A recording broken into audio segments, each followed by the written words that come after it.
muito bem-vindos ao primeiro episódio do Empower, o novo podcast da Axenia, onde a gente vai debater aqui assuntos variando de saúde corporativa, benefícios, recrutamento e outros assuntos, todos ligados ao mundo de RH. Hoje a gente está aqui com o Mariano, fundador da Axenia, para esse episódio de lançamento, e para o Chris, sócio da Canary, e nosso mais novo sócio na Axenia. A gente está aqui hoje também anunciando uma nova rodada de investimento para a empresa. E nada melhor do que ouvir das pessoas que estão liderando a empresa e liderando essa nova jornada de crescimento da Axenia. Para começar, eu queria então pedir, Mariano, Chris, por favor, se apresentem, contem um pouquinho de vocês e a gente começa o papo a partir daí.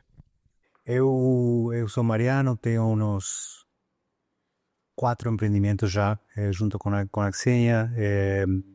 Eu sou engenheiro de profissão, depois estudei nos Estados Unidos um tempo, trabalhei para a McKinsey, alguns fundos de investimento, e teve 3 companhias antes no espaço de saúde. Essa é a 4ª e provavelmente a mais interessante de todas. A gente está tentando mudar completamente como funciona a saúde no mundo, te diria. E na verdade é uma aventura muito interessante. Maravilha. Chris? Legal, muito prazer estar aqui, feliz aí sermos sócios agora oficialmente. Obrigado aí pela confiança. Eu sou Christian, eu tenho uma carreira inicialmente no lado de investimentos, né, em public e private equities, então investindo em empresas listadas e privadas, né, na Tarpon e na Polo Capital. E aí em 2018 decidi empreender junto com alguns sócios. Comecei a Loft, uma empresa de tecnologia no setor imobiliário, e passei 6 anos lá, né, construindo ela junto com meus sócios, estou pela área financeira. E no ano passado me juntei a um dos meus sócios na Loft, que já era sócio no Canary, né, e que é um fundo de investimentos em Venture Capital, em empresas de tecnologia aqui na América Latina, com um foco maior no Brasil. E tô desde então agora de volta com o chapéu de investidor, mas, enfim, mantendo viva a chama empreendedora também e enfim, animado para tentar ajudar aqui no que eu puder. Maravilha, Chris. Obrigado pela confiança também na gente. O desafio aqui é muito grande, tem muita coisa para fazer, e acho que ninguém melhor do que o Mariano, que é o visionário por trás do que a Axenia está construindo, para contar para a gente. Mariano, qual que é o problema, qual que é a dor que a Axenia está buscando resolver? Cara, basicamente, o mundo todo tem uma inflação de saúde que é aproximadamente 2,5 vezes mais que a inflação normal. E saúde é hoje provavelmente um dos maiores custos das companhias. Na maior parte das companhias é o segundo maior custo depois da folha. E se você tem o teu segundo maior custo crescendo 2,5 vezes mais rápido que teu preço, em algum momento vai estourar. Nós achamos que isso já está acontecendo, já vemos companhias reduzindo o plano de saúde, reduzindo a cobertura que tem de saúde, e as pessoas essencialmente não sendo bem cuidadas. E aqui é um negócio interessante porque na verdade van mão a mão a saúde e o baixo custo. Se você mantém as pessoas mais saudáveis, o custo é mais baixo. E é possível fazer isso com a tecnologia que temos hoje. É possível cuidar. A maior parte das pessoas hoje sofrem por doenças crônicas. 85% do custo do mundo vai para doenças crônicas. E doença crônica, quase por definição, são doenças que vão progredindo devagar e cada tanto tem picos de problemas. Esses picos de problemas são antecipáveis, na maior parte das vezes. 2/3 do custo é antecipável. E a gente vai fazendo isso aos poucos. Nós começamos antecipando uma pequena parte de diabetes e hoje já antecipamos uma grande quantidade desses custos. Se você vê os números da Axenia hoje, nossa velocidade de crescimento das nossas apólices é ao redor del 9%, enquanto o mercado cresce ao redor del 20%. Não resolvimos o problema agora, a inflação é ainda menor a 9%, mas a gente vai caminho para isso. Então, na verdade, é um problema enorme no mundo, provavelmente uma das maiores crises da humanidade, e nós achamos que temos uma solução que vale a pena escalar. Perfeito. Saúde é uma coisa que é muito emocional para as pessoas. Nos momentos que a gente tem um problema de saúde, que a gente vê alguém na nossa família com problema de saúde, é sempre muito doloroso, mas a gente também muitas vezes não vê o impacto disso no lado de produtividade da empresa, do custo. No Brasil, normalmente o custo de saúde acaba ficando com a empresa, né? E aí, Cris, olhando pela visão do empreendedor, do investidor, de quem está apostando nessa tese, no problema que o Mariano comentou, como que você enxerga esse mercado que a Xenia está se colocando e a dor que o Mariano comentou? Claro. A gente, no KR, né, a gente tem um histórico longo de investimento em saúde, né, em particular, acho que algumas empresas e algumas delas, inclusive, atacando esse problema, que eu acho que talvez seja um dos maiores em saúde, que é justamente uma dinâmica de desalinhamento de incentivos, de talvez falta de conhecimento dos participantes e tudo, que resulta em coisas que poderiam ser evitadas, né, que é uma forma melhor para todos, né, com menos custo, com menos sofrimento, menos, enfim, absenteísmo e tudo mais, ainda não são, né, porque acho que era muito custoso você conseguir ter uma abordagem tão individualizada, né, para as pessoas até recentemente. Então, esse problema a gente já pensou em como atacar de algumas maneiras, e tem um desafio, além da tecnologia, de como identificar, personificar e tudo mais, né, que a gente pode entrar daqui a pouco, dos próprios incentivos, né, onde na prática o pagamento do custo do plano de saúde é tão indireto, né, o empregador paga, o funcionário, né, e o time usa, o plano de saúde acaba repassando esse custo depois, então também não tem tanto incentivo, então fica uma dinâmica, né, difícil de destravar. E acho que ao a gente conhecer mais o modelo da Xenia, né, ficou claro que, assim, um dos talvez melhores ângulos para você atacar isso é justamente, né, como enfim, uma plataforma holística, mas que se posiciona como uma corretora de saúde inicialmente, né, para tá mais alinhado com não só o beneficiário do plano de saúde, mas a empresa que está sofrendo com esse reajuste, né, há bastante tempo. Então, primeiro chama a atenção essa posição, né, de onde tentar fazer isso. E aí, até antes de entrar mais no modelo, né, acho que o Mariano foi humilde aí na apresentação dele.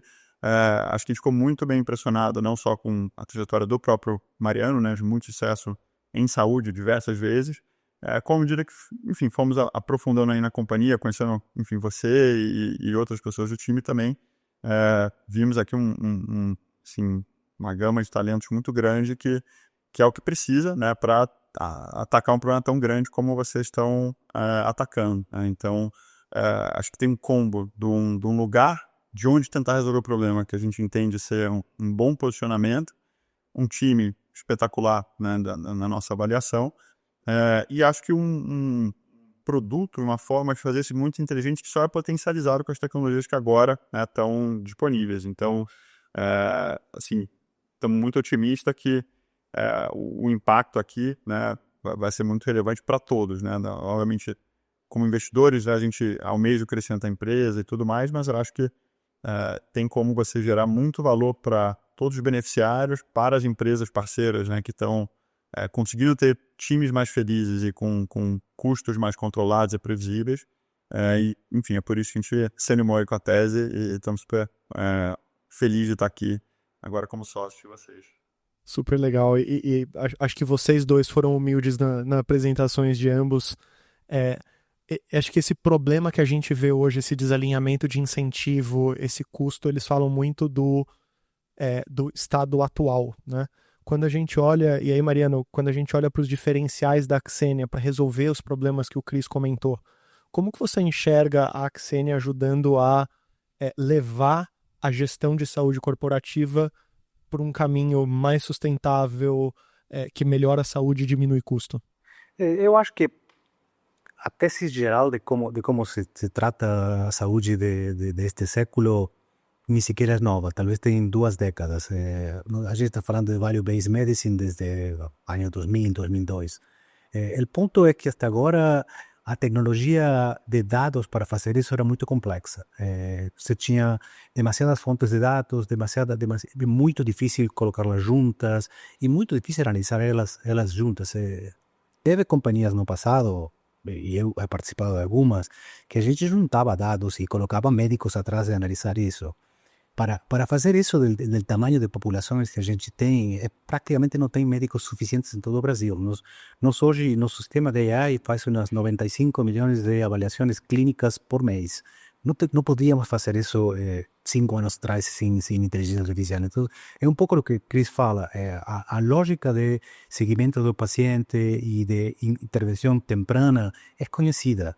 Lo que no es simple de fazer isso com a tecnologia que a gente não tem até agora. A quantidade de dados que a gente pode analisar agora, que pode recolher em forma remota e barata, em provações grandes, e a forma de interpretar esses dados com modelos de diferentes tipos, mas muito baseados em inteligência artificial, isso é algo realmente novo. E quando você fala, Mariano, de coleta de dados remoto, dá um exemplo pra gente do que você quer dizer com isso. Cara, nesse negócio não tem silver bullet, não tem uma forma de recolher dados. A gente vai, ao longo do tempo, avançando com mais e mais formas de recolher dados, desde a coisa mais simples, que é fazer uma pergunta certa à pessoa certa no momento certo, até a gente tem, você sabe, Chris também viu, face scan, que tira fotos do teu rosto, analisa a diferença de colores em pixels e calcula problemas de hipertensão, problemas de colesterol, etc. E a gente pode conectar com wearables, pode conectar com sensores ambientais, pode fazer conectar-se com a própria saúde laboral da companhia e pegar dados de lá, pode conectar-se com laboratórios e pegar dados do laboratório. Obviamente, todo isso depende de a gente construir uma base de dados que seja consistente e que a gente possa interoperar de maneira eficiente e, por supuesto, de respeito da privacidade do paciente. Todo isso depende de que o paciente confie na gente e esteja disposto a compartilhar os dados conosco, senão isso não começa a funcionar. E acho que a gente vai ver no futuro coisas muito mais interessantes. A gente vê biologia molecular, por exemplo, vindo ainda a um preço que não dá para fazer um deployment geral em uma população, mas a gente pode, com um pouco de sangue, talvez construir assays que têm 200 biomarcas diferentes e poder detectar muito antes coisas que hoje são realmente graves, seja cânceres ou problemas metabólicos, inclusive para algunos problemas genéticos también son detectados por biomarcadores. El futuro va a ser muy interesante en cuanto a cantidad de datos que a gente puede conseguir. Yo acho que ahí el desafío sigue siendo construir una plataforma que integra en el lugar correcto la cadena de valor y consigue la confianza de todos los participantes del sistema para poder ter dados interoperables. E esse é um ponto que eu acho que, Cris, você comentou por onde a Axenia se posiciona na cadeia, mas você trouxe esse ponto da confidencialidade dos dados, né, Mariano? Por que você acha que a Axenia está conseguindo um NPS tão alto quanto está conseguindo, 96 pontos? E de onde você acha que vem a confiança que as pessoas têm na Axenia de compartilhar dados de saúde, que normalmente são coisas muito guardadas, né? É uma confluência de coisas. Eu acho que a primeira coisa é estrutural. A gente não é parte do seu empregador, não é parte do seu plano de saúde. Então, nós somos um terceiro aqui, estamos conectados com ambos, mas a gente pode ser como um clean team para o paciente. O paciente pode confiar os dados em nós e nós não fazemos e não podemos fazer compartilhar esses dados com a companhia ou com o plano de saúde. Então, a pessoa tem mais confiança de que não vai ter problemas por conta disso ou simplesmente porque não quer comentar com seu empregador, que tem um problema de saúde mental ou o que for. Ainda tem muito preconceito com esse tipo de coisas, as pessoas preferem não saber. Então, creio que uma parte está no posicionamento e outra parte está em que a gente utiliza tecnologia y también utiliza seres humanos en la cadena. Entonces, nosotros tenemos un grupo de enfermeras que establecen una conexión humana con los pacientes más graves. Obviamente no se puede hacer con 100% de la población, pero con los pacientes de más cuidado a gente establece una relación humana, que ainda es una diferencia importante. Tal vez eso no sea así en 2 décadas, cuando todos nos estemos más acostumbrados a trabajar con AI, mas hoje ainda essa parte é muito importante. Perfeito. E nisso, a gente está aqui num momento, acho que, de lançamento desse podcast e de celebração de uma nova etapa da Axenia. E acho que uma pergunta para vocês dois. Cris, Mariano, como que vocês veem a vida? A nossa a gente sabe que vai mudar, mas como que vocês veem a mudança no cliente da Axenia nesse novo momento? Então, Mariano, talvez para você uma pergunta mais específica de esse investimento que a gente está recebendo, como que isso vai mudar o dia a dia do colaborador de um cliente nosso? E depois, Cris, onde que você gostaria de ver esse capital sendo alocado para melhorar a cadeia que a gente está falando? Então, eu acho que, obviamente, a gente investe mais em modelos predictivos e o cliente vai ver melhores soluções. A gente, como te falei, a gente está baixando hoje nossa velocidade de crescimento de uns 20 para uns 9. Ainda temos que reduzir desde 9 para 4,5 para que seja sustentável. Então, acho que temos muito para aprender em termos de modelos, etc. E não é uma linha reta, né? Reduzir de 20 para 9 é muito mais fácil que de 9 para 4,5. Que al princípio a grama é muito alta, não? Então, eu acho que o cliente vai ver soluções melhores. Al mesmo tempo, o capital e o know-how, honestamente, ter um investidor que tocou um unicórnio não é solamente dinheiro, é também uma capacidade de a gente crescer a companhia a um tamanho que não só é bom para nossos investidores, obviamente, mas é bom para nossos clientes. Quanto mais dados a gente tem, melhores soluções a gente tem. Este é um negócio no que você tem que ter modelos bons e quantidade de dados grande para ter melhores resultados. E isso me parece que vem com investimento e com a ajuda de pessoas como Cris. Claro, assim, eu acho que é um momento de uma validação clara do modelo e do valor do que vocês estão criando, né? Onde leva um tempo, né? Você começa a trabalhar com o cliente, você começa a avaliar e testar, né? Se seus modelos estão funcionando, como que você ajusta eles para serem mais assertivos, como você engaja, né? E traz o RH como sócio mesmo da implantação disso e do sucesso disso. E você só vai ver resultado, né? Depois de um ano de você controlar custo, aí você mede se está funcionando, aí você consegue renegociar, né, com os planos de saúde um reajuste mais baixo, mais perto dos 4,5. Então, acho que vocês assim, foram super eficientes em conseguir criar um produto, né, extraordinário e demonstrar valor com o cliente, que eu acho que confiaram, né, mais cedo, talvez, de construir isso junto, né? E agora eu acho que isso qualifica vocês, né, para terem esse capital adicional e com isso, acho que, enfim, se antes você estava indo com um motor ligado, agora você consegue ligar uns 4, 5 na velocidade que você otimiza, né, toda essa prestação de serviço mais ampla que está sendo feita, né? Que a gente está falando do modelo, mas é da enfermeira que ajuda, de como se comunica, como que entrega as informações, né, que são pertinentes, né, não as de saúde para as empresas e tudo. Então, acho que o que a gente vê é uma melhoria considerável do produto e esse NPS ainda, né, acho que aumentando ainda mais a expectativa dos clientes para a gente conseguir entregar. E junto com isso, né, um crescimento de base de clientes que eu acho que tem um valor muito grande, muito além de só, né, o lado financeiro de você ter mais clientes. É o que você estava comentando de ter assim, os seus modelos rodando com muito mais pessoas, aprendendo, né, esse ciclo longo que a gente comecei falando no início da resposta, vai acelerar bastante, né? Não o timing do ciclo, mas quantas experiências e testes estão sendo feitos ao mesmo tempo.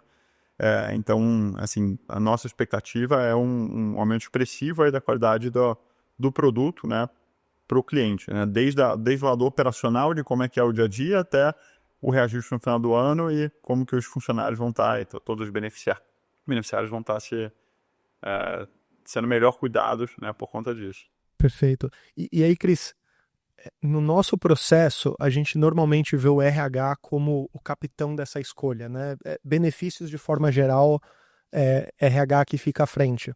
Mas a gente tem visto cada vez mais CFOs, CEOs participando dessa decisão, justamente pelo que o Mariano comentou, é a segunda maior linha de custo da empresa. E você estava nessa função. Que perguntas você estaria fazendo para o seu RH no momento dessa escolha? O que você gostaria de ver?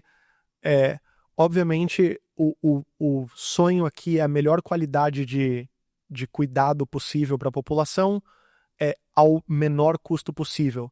Quais são as perguntas que você acha que o RH precisa começar a fazer sobre o modelo de saúde corporativa, sobre benefícios em geral, para tomar boas decisões? Olha, eu acho que problema, né, talvez, dessas negociações e contratações é que é um opaco, assim, como funcionam as coisas, né? No outro lado, né, no lado de quem está te vendendo uma solução de saúde, é uma pessoa especializada em conseguir ganhar aquela negociação, não necessariamente alguém que quer ter uma relação de 5, 10 anos, né, com você.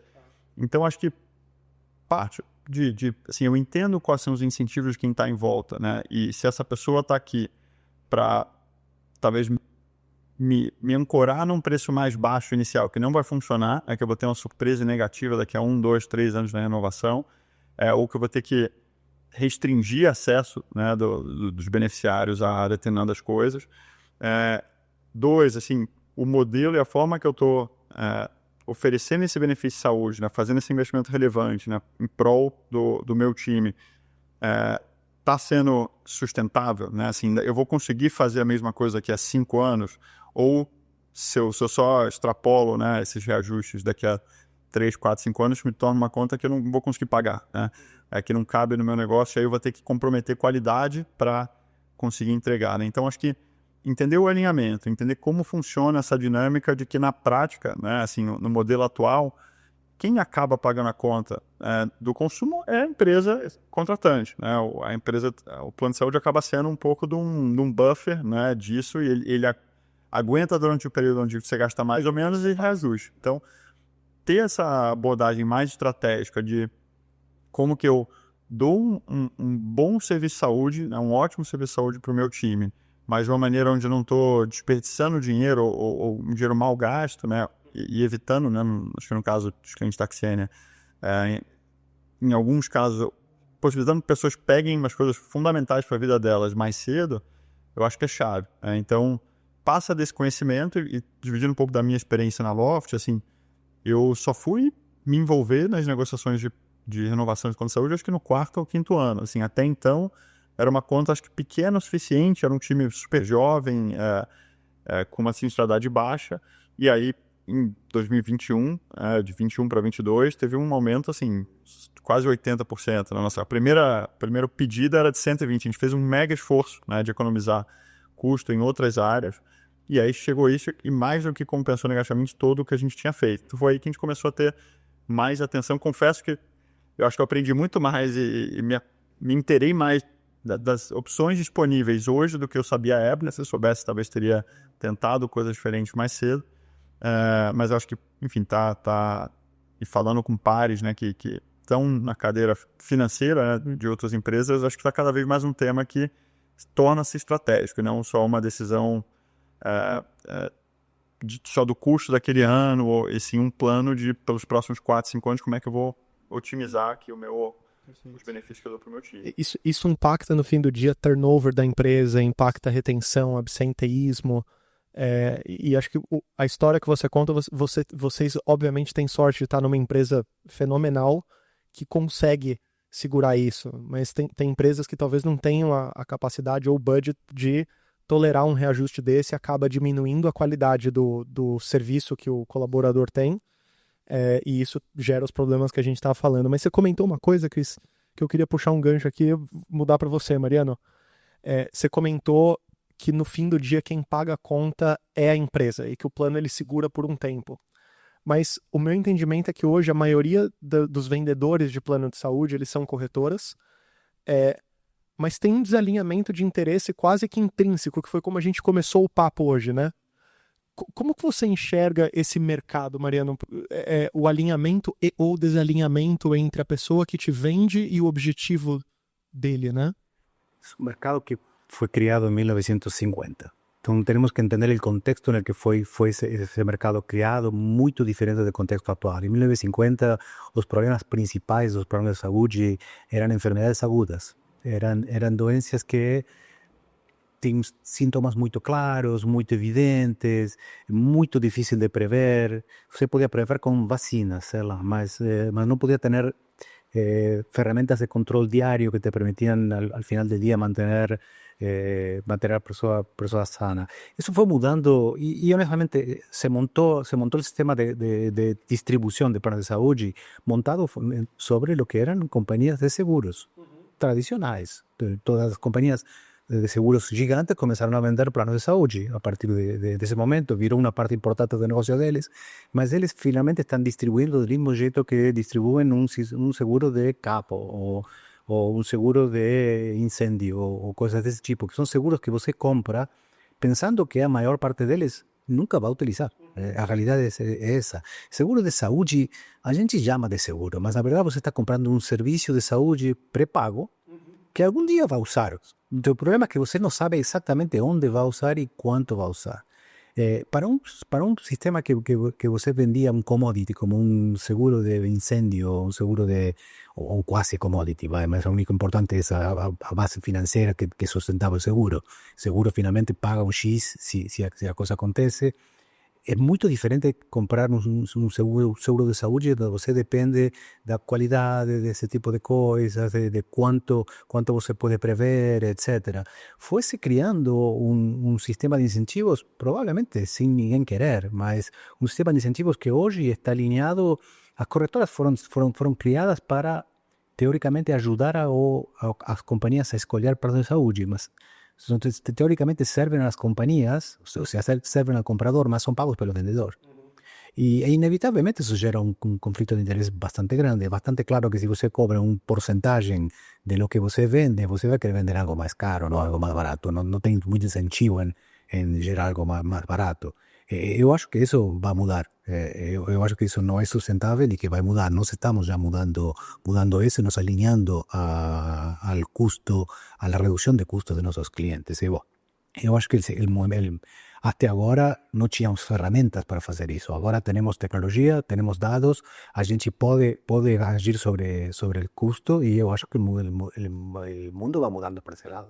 Legal. E deixa eu puxar esse gancho, Mariano, porque você comentou duas coisas aqui interessantes. O primeiro é tecnologia, mas o segundo, você consegue dar um pouco mais de clareza desse processo de como a Xenia alinha o interesse dela com o do cliente? Sim, basicamente a gente não cobra porcentagem do que custa o seguro, a gente oferece diferentes opções, mas em geral vamos cobrar porcentagem, uma tarifa fixa muito pequena, muito menor que o porcentagem que uma corretora normal cobra, e a gente vai cobrar success fee se a gente consegue certos resultados de clínicos e resultados financeiros. Então, a gente fica alinhado a que o cliente pague menos, não que pague mais. O ponto aqui, então, a Xenia é remunerada não quanto mais o cliente gasta, mas quanto menos ele gasta. Exato. Interessante. E você comentou um pouco da tecnologia, né? Onde entra a tecnologia nesse processo? A gente fala normalmente que se a gente pudesse ter um médico seguindo cada pessoa, você deveria ter uma saúde fenomenal dessa pessoa, né? E, de fato, pessoas muito ricas têm isso. Tem um médico que mora com eles. Se pensa no rei da Inglaterra, tem um grupo de médicos que mora com ele e que todos os dias mede preciosamente todos os parâmetros biológicos dele. Obviamente, isso não é custo eficiente para fazer para a população inteira. Mas eu vejo isso de maneira similar às câmaras de trânsito, né? Você poderia ter segurança perfeita colocando um polícia a cada 50 metros. Mas não tem suficientes polícias, não tem como pagar isso. Qualquer uma solução para isso, você pode colocar câmaras de trânsito em cada esquina, que são relativamente baratas, colocar inteligência por trás das câmaras de trânsito, pode colocar AI, pode colocar sistemas de detecção de problemas, e a câmara pode levantar a bandeira onde a polícia tem que ir e agir. Isto é muito similar. A gente tem uma quantidade de médicos que são profissionais ultra difíceis de formar e ultra caros de formar. E a gente não está usando tecnologia para dirigir esses médicos aos pacientes certos. De fato, uma das coisas que sempre pergunta com a Xenia é nós abaixamos os custos e, paradoxicamente, normalmente aumentamos os procedimentos médicos. O que passa é que a gente está enviando as pessoas certas ao médico antes de tempo, e os procedimentos que a gente faz são normalmente muito mais baratos que os que faria depois. E essa é parte da lógica, parte de seguir a pessoa como se fosse uma câmara de trânsito, uma câmara de saúde, y levantar el flag donde el médico tem que ir antes de que se produzca uma catástrofe pior, não? E acho que só complementando, acho que 2 pontos, né? Acho que é uma boa analogia para entender, né, como funciona. com a diferença de que a polícia aqui é o próprio paciente, né? Não é que, assim, no final você está falando pro paciente, fala, olha, eu acho que seria bom você checar se tá tudo bem com XYZ, né? Então é uma polícia que não tá lá para fiscalizar, né? Tá lá para indicar e a pessoa vai ou não vai. Se não for, paciência, é um direito dela também não querer se tratar, né? Mas vem de um lugar muito colaborativo, porque eu acho que também a gente já viu no mercado formas de tentar coibir esse ajuste da forma errada, que é restringindo acesso, dificultando, botando mais burocracia e tal, que definitivamente não é a nossa abordagem, mas sim uma de você ser quase que o técnico, né, daquela pessoa e tá falando, olha, acho que é bom você fazer isso, teste, etc., que acaba tendo esse resultado, a pessoa se tratar melhor, ela evitar alguma coisa que poderia ser dura, né? Então... acho que é interessante, seguindo nessa analogia, né, a gente falou da polícia, que é um dos pontos, mas a gente pode pensar nisso também como um ecossistema. Quando a gente pensa em segurança, em saúde pública aqui, tem a polícia, tem o bombeiro, tem o guarda florestal. Aí uma pergunta, porque uma das dores que a gente nota nesse mundo é a dificuldade de conseguir informação. A gente teve um trabalho de meses para construir uma base de dados unificada, onde a gente junta dado do plano de saúde com dado de monitoramento remoto, com dado de wearables, com dado de face scan. Só que a solução para cada uma dessas coisas também pode ser um pouco diferente, assim como é o bombeiro, a polícia, o guarda florestal. É uma pergunta para vocês dois, Mariano, Cris. Como que vocês enxergam a capacidade hoje dessas informações chegarem de uma maneira que é possível tomar uma boa decisão? A minha sensação, falando com RHs, falando com pessoas, é que essas informações elas são espalhadas, perdidas, e cada vez mais difícil você juntar mais e mais dados para você tomar uma boa decisão. Na analogia aqui, a decisão errada pode ser que você até identificou um problema, mas você está mandando o bombeiro quando você devia estar mandando o policial ou vice-versa, né? Como que vocês enxergam isso? Cara, tem esforços de Open Health, assim como foram no Open Finance, e eu acho que eventualmente no futuro vai ser mais simples recolher esses dados. Hoje a realidade é que Open Health é muito mais complexo do que Open Finance, tem muitas mais variáveis. Eu não me lembro o número, mas algo assim como o 60% dos dados do mundo são dados de saúde. Isso te dá uma ideia do tamanho da base de dados que a gente tem que construir. E hoje são extremamente fragmentadas, por boas razões, porque tem questões de privacidade, tem questões de como esses dados pertencem a certa parte da cadeia e são dados estratégicos dessa parte da cadeia. Enfim, é um esforço considerável fazer isso hoje. Obviamente, hoje é um esforço possível e de fato nossa base de dados demonstra isso. Ou há 10 anos provavelmente é um esforço impossível. Mas eu acho que vamos melhorando nesse negócio, mas não acho que é uma melhora muito rápida. Eu acho que a gente vai passar alguns anos ainda, talvez algumas décadas, para ter informação perfeita de saúde centralizada.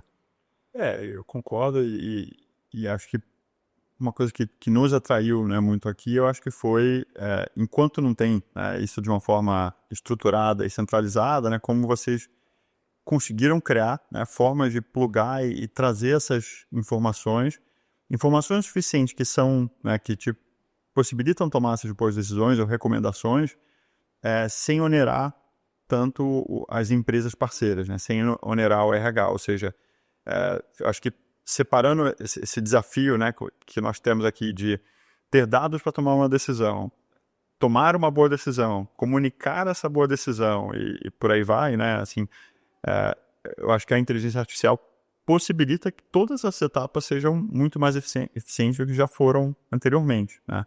Onde eu acho que o trabalho manual de tentar fazer cada uma dessas etapas seria muito grande.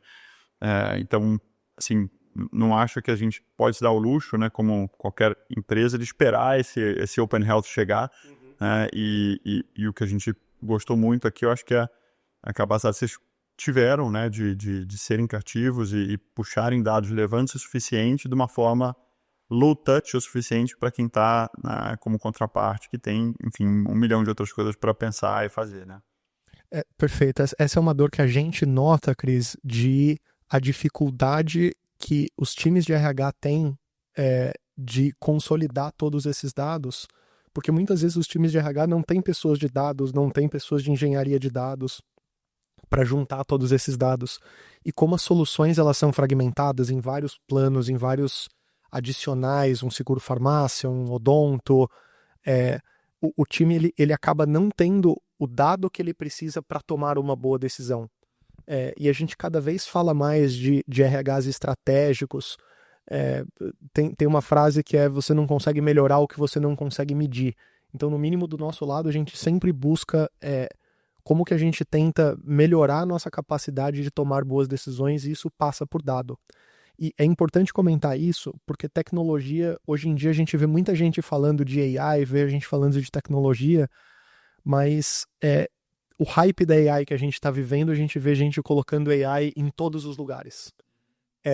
Como é que a gente trabalha, de novo, Mariana e Cris, para que tecnologia seja um facilitador nesse processo e não uma barreira, né? Eu vou dar um exemplo do que seria tecnologia como uma barreira. Na hora que você obriga uma pessoa a passar por um processo mal desenvolvido, moroso, tecnológico, mas que não ajuda ela a chegar onde ela quer, ou quando você implementa uma tecnologia só por implementar, ela não está servindo nenhum propósito. Quando a gente pensa na tecnologia para a Xenia, qual que é o propósito que vocês enxergam dessa tecnologia servir? Cara, a gente não pensa technology first. Nós pensamos paciente primeiro. E a gente pensa que tecnologia vai fazer a vida desse paciente melhor. Se você parte de o paciente está no centro e eu que estou tentando servir ele, e você coloca a tecnologia por trás, eu acho que você tem um mindset certo para fazer isso. Muitas dessas soluções que você fala, onde te fazem passar por um caminho, 60 caminhos para chegar lá, na verdade é uma redução de custo de curto prazo. O que estão colocando são barreiras para você não acessar ao médico, que é um pouco o que Cris falava antes. Isso não é uma filosofia que a gente acredita. Acho que isso para nós, provavelmente você poupa no curto prazo, se gasta muito mais dinheiro no longo prazo. E nós enxergamos parcerias de longo prazo con los pacientes y con las compañías. Y creo que eso es lo que nos asegura que la tecnología está en el lugar certo. Perfeito. Vê algo similar, Cris? Sim, eu acho que, assim, vira um buzzword, né? AI, ainda mais lá no Canary, a gente, enfim, tem um pitch por dia, né, de alguém fazendo isso, muita coisa legal, né? Mas, embora seja algo que está desenvolvendo super rápido, acho que o que ele vai conseguir fazer, né, que segue surpreendendo a gente, né, de tempos em tempos, assim, o que ele consegue fazer aqui é traduzir e organizar, né, muitas informações e sinais e temas que, se todos nós ficássemos aqui na sala, né, dias olhando cada paciente, tentando entender e tal, talvez não chegasse perto do que ele faz, né? Mas ele tem essa capacidade de fazer isso para a população inteira, né? Então, eu acho que é muito menos uma tecnologia para falar que tem, é quase que uma tecnologia que você nem percebe, idealmente, né? Você tem uma conversa e por trás, né, tem lá algo que vai estar... se ele me respondeu essa pergunta, eu vou fazer uma diferente depois. Se o Christian me respondeu B, a próxima pergunta é C. Então, em tudo você está simplificando, encurtando e facilitando os processos que já existem, onde talvez para quem está na outro lado seja imperceptível, mas é muito a fundação dessa filosofia paciente no centro e a tecnologia empoderando talvez um cuidado que é inviável com humanos, no nível de atenção e personalização que hoje é possível. É muito, acho, pertinente o que vocês falam, porque é a tecnologia em prol de algo, não a tecnologia pela tecnologia, né? Esse eu acho que é algo deveria vir mais à pauta. A gente vê empresas implementando tecnologia simplesmente por implementar. E principalmente no mercado que a gente trabalha, isso é perigoso, porque se você implementa algo sem o devido pensamento, você pode ter risco de segurança, você pode ter risco de vazamento de dados, enfim, tem vários riscos aqui quando você implementa algo correndo, que principalmente no mercado de saúde que a gente vive é problemático. O flip side disso é que quando você consegue implementar bem essa tecnologia, resultados vêm, tecnologia de fato ajuda. O que o Mariano estava contando, 95 milhões de inferências médicas por mês, para o médico fazer um processo de anamnese, entender a pessoa e ter uma visão crítica do que ela precisa, são vários minutos que esse médico precisa. Então você sentar nessa mesa e a gente sentasse enchendo de médicos aqui e pegasse os health records, cara, a gente, no tempo que a gente estaria digerindo isso, a gente já teria novos casos e novas pessoas. Pelo que vocês falam, a tecnologia vem justamente para resolver esse processo. Mas tem uma frase que a Apple fala bastante, e eu acho que vai muito no caminho do que você comentou, né, Mariano? Que a tecnologia ela é melhor quando ela some. E você simplesmente tem a informação que você quer quando você precisa. Não a tecnologia por vou usar um agente de AI, vou usar um LLM, mas é a informação que você precisa. E aí, Mariano, nessa visão da tecnologia bem implementada e resolvendo um problema claro, qual que é o case que você acha que ilustra isso dentro da Xenia? O que você enxerga, implementamos, o que acontece depois? Cara, eu acho que eu falei um pouquinho antes do mesmo case, mas acho que vale a pena repetir. A gente tem companhias de todos os tamanhos na Xenia. Temos uma em particular que tem umas 15.000 vidas. A gente, entre 23 e 2024, a gente implementou o sistema de inteligência artificial nessa companhia. Nós abaixamos 22% os custos de saúde dessa companhia durante esse ano. E o mais interessante é que a gente abaixou isso mirando una cantidad de personas limitada. Nos monitoramos 1.700 personas aproximadamente, que es 10% do total. Normalmente 10% do total, si você escolhe correctamente, implican 60 o 70% dos custos de una compañía. Entonces, la capacidad de entender quiénes son esos 1.700 es muy relevante.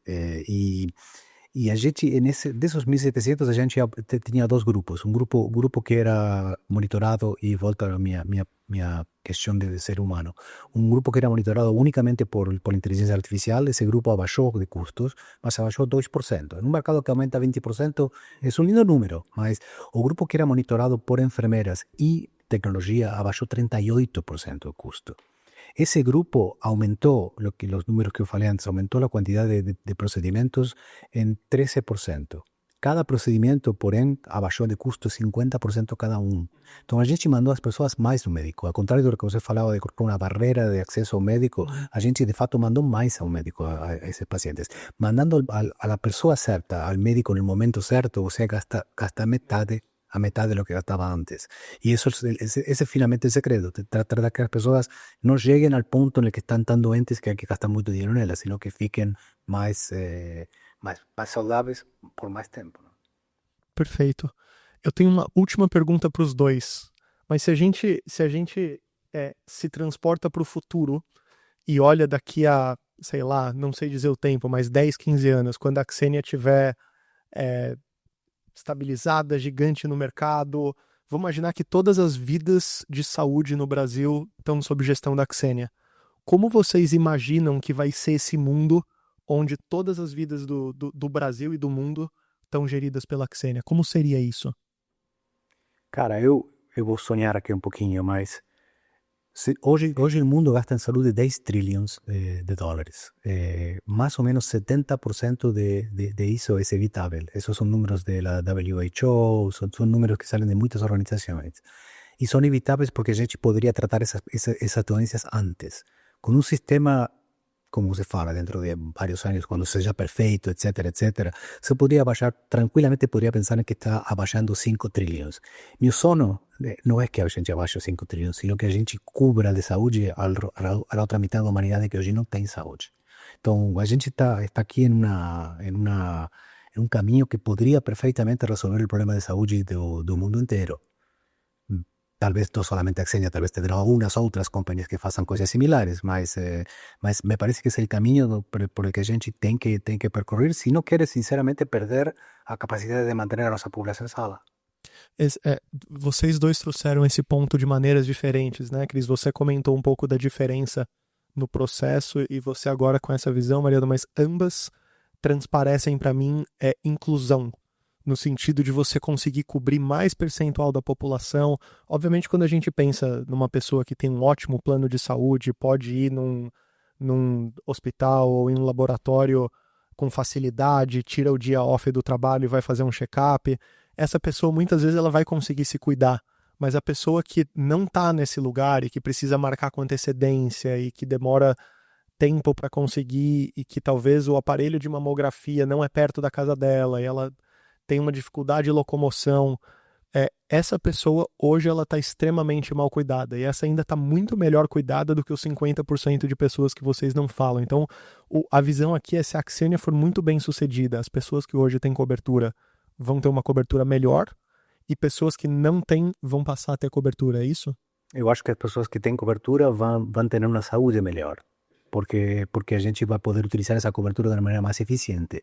E essa poupança, vamos a utilizá-la para que as pessoas que não têm cobertura tenham. Genial. E você, Cris, quando você olha para a Axiania 10 anos de hoje? Eu acho que tá muito nessa linha, né? Assim, no final, é você, assim, ao você prestar um serviço melhor, fundamental, um dos serviços mais importantes, né, para as pessoas, a um custo muito menor, você possibilita N coisas, né? Desde pessoas que hoje não têm, ou têm um serviço muito ruim, ter um serviço bom, como a empresa pode também optar por reinvestir até, né, o que ele está economizando, deixando de gastar, né, nesses aumentos infindáveis aí, né, de reajustes, em outros benefícios, seja para a saúde, seja para, enfim, o bem-estar, né, da sua população ali, né? Assim, acho que é um sonho muito ambicioso, né? Assim, um teto de onde isso pode chegar muito grande, assim, onde até, assim, talvez a métrica de sucesso nesse cenário de 10, 15 anos para frente seja mais um prêmio Nobel de medicina do que um IPO, né? Assim, um vem com o outro, mas acho que esse é o que, assim, se a gente for nesse caminho e pensar o paciente no centro e realmente o time inteiro aqui, né, comprar essa visão e trabalhar nessa direção, assim, acho que é um caminho com muito, muito potencial de impacto em todas as maneiras, né? Acho que pro dia a dia de quem já é, quem não é, quem vai ser melhor coberto, e para a saúde financeira das empresas e paz de espírito dos RHs também. Previsibilidade, né? Acho que uma das dores que a gente enxerga, assim, Cris, é quando você tem uma população maior, você não tem muita previsibilidade de se você vai ter uma pessoa com um problema ou como que vai ser o seu custo no ano seguinte. Inclusive você ter menos estresse em relação a isso, mais visibilidade, mais clareza, quais são os pontos de risco que você tem dentro da população, também ajuda o RH tanto a se planejar quando está fazendo budgets e previsões para o futuro, quanto para ter a pessoa em bom estado mental, boa saúde mental, né? A gente tem dificuldade quando a gente conversa sobre isso de entender quem que é o perdedor nessa história, porque às vezes você olha para um mercado e você fala, bom, para ele ganhar ele tem que perder. No nosso caso a gente vê a empresa como ganhadora economizando e melhorando a saúde das pessoas, o plano ganhador porque tem mais previsibilidade e menos custo, e a Axiania ganhadora viabilizando isso e tendo um impacto positivo no mundo. Uma última pergunta para vocês. Tem algo que eu não perguntei e eu deveria ter perguntado? Não, acho que não, acho que as ideas gerais são essas. Acho que sempre vamos ter outros episódios de Empower para falar mais. Acho que isso foi super interessante. Eu acho que a gente fica se dá conta também da qualidade de nossos investidores quando a barra que ele coloca é o prêmio Nobel, não? 10 anos, né? 10 anos, também. Eu diria que é melhor sonhar grande do que sonhar pequeno. Sem dúvida. Isso não se pode. Mais do que isso não se pode. A gente está falando que a gente está tentando resolver um problema global, eleito pela World Health Organization como um dos 3 maiores problemas do mundo, e o que a gente precisa, basicamente, é só um prêmio Nobel para a gente conseguir isso. A gente vai ter bastante trabalho nos próximos anos. Eu acho que se tudo der muito certo, a gente tem uma chance de ter um prêmio Nobel nos próximos 10 anos. Cris, Mariano, muito, muito obrigado pela participação de vocês. Quem quiser conhecer mais, tanto da Canary quanto da Axiania, a gente vai colocar links aqui para vocês terem acesso. Cris, muito obrigado por participar, cara, tem sido um prazer. A gente está muito, muito animado com os anos de parceria pela frente. Mariano, que visão incrível. Acho que é uma empresa que afeta positivamente o mundo e consegue ter um modelo de negócio sustentável. Para todo mundo que está vendo, a gente vai compartilhando com vocês os próximos passos da Xenia e do podcast. Se vocês tiverem dúvidas ou perguntas que vocês querem ver implementadas aqui, a gente cobrir, fiquem à vontade para compartilhar. E a gente sempre vai fazer o nosso melhor para cobrir todas. Cris, Mariano, muito obrigado e até a próxima. Cris, adoraremos ter você e você, Mariano, para uma 2.0 com as perguntas do pessoal. Combinado. Obrigado. Obrigado, gente.